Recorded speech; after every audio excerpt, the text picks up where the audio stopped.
It's on the outskirts of Al Busayf for the first time since this operation started, 4 days, that I see a civilian. Ali Yunus Sultan Ali is a shepherd. Some of his flock were lost to mortars.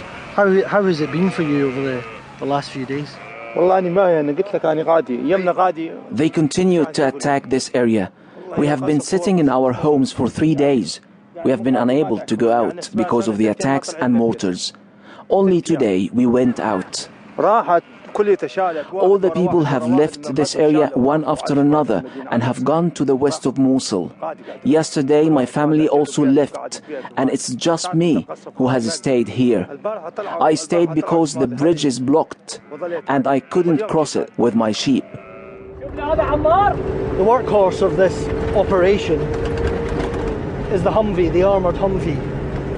It's a great vehicle for getting over terrain like this, which is open desert.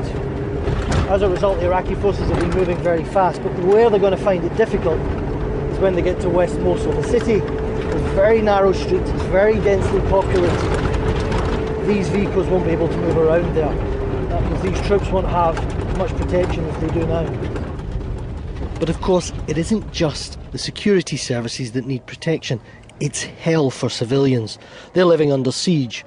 The price of flour and fuel have soared. And as in East Mosul, IS are hiding behind them. One order, and I've already seen this in retaken villages, is that people allow IS to knock holes in the walls of their homes so that they can move around without being spotted. If families don't comply, they'll be killed. On social media, one Moslawi said, families in Mosul choose between starvation and execution.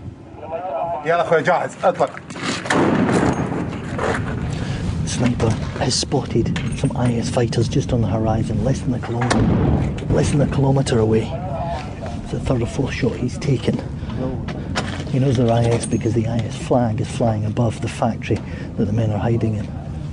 There's still a lot of land to be cleared around this area.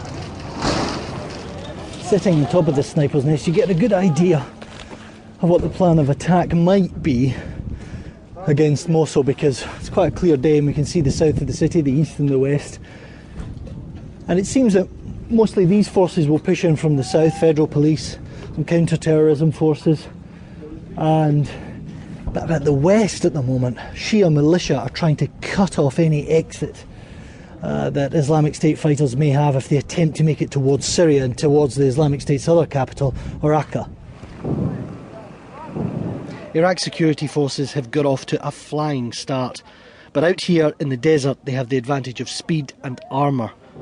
When they get inside the west of the city, it will be much more complicated, and once again, trapped between IS and government forces will be hundreds of thousands of Iraqi civilians. Our Middle East correspondent Quentin Somerville reporting. Well, while the Iraqi army is keen to show the world it's making progress in the battle against IS, there are still serious battles against the group in Syria to come after Mosul, Raqqa, where the group has its headquarters. The city is continuing to be bombarded from the air, and there is news today on the town of Al-Bab, west of Raqqa, which has been in the hands of IS. There's been fierce fighting there for several months. Today, Turkish-backed Syrian rebel fighters have reached the city and IS are said to have retreated. So for an assessment of the state of play now in Iraq and Syria, I turn to Kamal Alam, who is a fellow at the Royal United Services Institute. He's also a Syrian military analyst advising the British Army on Syrian affairs. On Mosul first, a slow battle, but one that's progressing. Yes, it's been a very difficult military procedure, primarily because ISIS are holding the whole city hostage. There are, tens of thousands of civilians trapped. Some have been allowed to flee, and they've been trying to avoid collateral damage. But I think also the main talking point has been the struggle for who takes Mosul. That, as you know, the Turkish government wanted to be part of the operations. Iraq wasn't happy about that. And of course, you have the Kurdish forces, which are probably the strongest. There's tussle between the Kurdish forces and the militias, which are aligned with the Iraqi army. There's a sense that the Iraqi army is not a national army. It's under control of Iran.